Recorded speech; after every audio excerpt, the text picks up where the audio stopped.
Ideja je bila, da naredim velike ekipe, ne, in zakaj pač ne bi tazga, kot sem v ledu, pa še malo večjega. In jasno sem najprej mislila na glino, ker v glavnem delam z glino in s kamnom. Ampak zaradi kratkoročnosti projekta in tudi bi rabila kar eno leto, da malo poskusim, kaj bi res držalo, ne, ker glina je pravzaprav dosti krhka stvar. In sem se odločila, da bi pač delala z betonom, ne. In Staša je našla sponzorja, ki bi mi naredil to osnovno mrežo. In sem naredila tak majhen model in ga nesla gospodu Kušarju, Danielu. Jaz sem povedala, da to pač 2,5 metra ne bo veliko.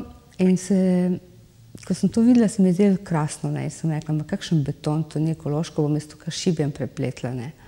Na kar je rekla Staša, ne, to ni glih dobro, ni zadosti obstojno za najaven prostor, ne. In medtem je našla tudi drugega sponzorja, ki je gradbeno podjetje iz Grosuplja, oziroma njena betonarna, ki se imenuje Kipkop. In tako sem jaz začela delati v Kipkopu najprej eno skulpturo in potem še ostali dve, ne. Čeprav jih še me čakajo 3. Tako da jih bo vse skupaj 6. In začela sem pač kot po vsaki stvari se najprej učiš, ne. Najprej sem mislila, da bom to lahko zidala po koncu, ne. Sem oblekla to metalno strukturo z mrežo in sem mislila, da bom lahko kar zidala, ampak že se je zelo hitro pokazalo, da mi skozi pada dol vsakič, ko se mreža zatrese. In je padla ideja, da bom pač delala leže in da potem obrnem, ne. No, in tako sem začela in naporno delo pravzaprav. Vsaka skulptura ima vsaj 1,5 tone, če ne 2. Ampak tam sem imela krasen prostor in imela sem tudi pomočnika enega, včasih ne, včasih ja, ampak v glavnem vsaj enega. In veliko moralne podpore vseh teh ljudi okrog, ne, ki so bili krasni. In eto, takole 3 skulpture, najprej z ene strani, pa z druge, pa od znotraj, pa od zunaj, ker pač beton mora pokriti zunanje strani vsaj 5 centimetrov in znotranje vsaj 3 centimetre to železno mrežo. In potem jasno tudi premazi in tako, da bo to zunaj obstalo. Obraz sem pač morala modelirati tako direktno. In je bilo zelo zanimivo, ker je skozi lezlo dol in usta in nos in sem mogla skozi pobirati pri ušesih in dajati na nos in kot torta, če je premehka, ne. In je v bistvu fajn material ta cement, ker po enih 15 minutah že prime in potem je dosti lažje, ne, lahko se tudi dodaja, kaj zbrusi pač. V bistvu sem izgubila en predsodek, ne, proti cementu, ker sem ga zmeraj imela, se mi ni zdel zadosti naraven. Res, da je precej koroziven, tako lužen v začetku in dela luknje v rokah. Ampak se mi zdi fajn. V bistvu sem zelo srečna, da sem to izkušnjo lahko imela, ne. In sem hotela, da imajo to trdnost, glede na to, da bodo v parku lahko vsak brez skrbi spleza gor in se ne more prevrniti, ne more se razbiti.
Razstava se imenuje Reminiscence, zaradi tega, ker vsak, ki pride blizu teh skulptur, se kot da ga ne nekaj spomni, ne? In kdo bi lahko to bil.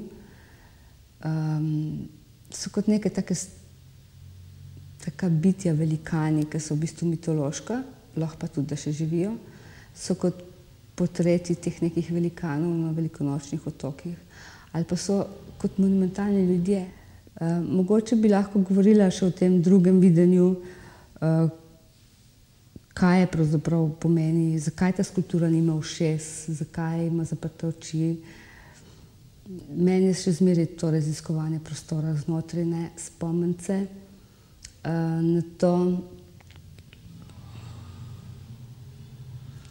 na ta mir, ki ga iščem, ne, in ki ga na en način vsi, ne. Se mi zdi, da imajo te skulpture eno tako moč te spomniti na to, kaj si ti, ali pa spomniti na nekaj od zunaj, ne. Seveda se najprej spomnimo na nekaj od zunaj, ne, posebno, če so te skulpture izgledajo figurativne, ampak v bistvu so abstraktne, z tega, ker so toliko večje, kot so naravne velikostne. Rada bi se zahvalila vsem ljudem, ki so mi stali ob strani za to razstavo, ki jo posvečam svojemu očetu, ki je bil zelo velik človek.